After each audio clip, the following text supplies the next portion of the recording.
Hello বন্ধুরা, চলে এসেছি আরও একটা নতুন ভিডিও নিয়ে। আজকের আর কিছু সংসারের কাজ দেখানো হয়নি।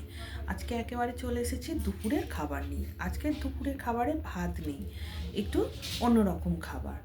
এই খাবারটা দেখে মনে হচ্ছে যেন কোনো আজকে ঠাকুরের ব্রত ছিল, ব্রতটা ভাঙার পর এই সব খাবারগুলো খাওয়া হচ্ছে। আজকের দুপুরে খাবারে আছে এই পরোটা, আলু ভাজা আর মিষ্টি।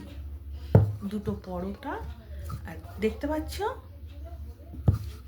এটা শীতকাল বলেই সম্ভব এখন এই সব খাবারগুলো খেতে মন চাইছে। আর এটা যদি গরমকাল হতো এখন মনে হতো ভাত খাওয়াই ভালো। চলো বেশি কথা না বলে তাহলে খাবারটা খেয়ে নিই।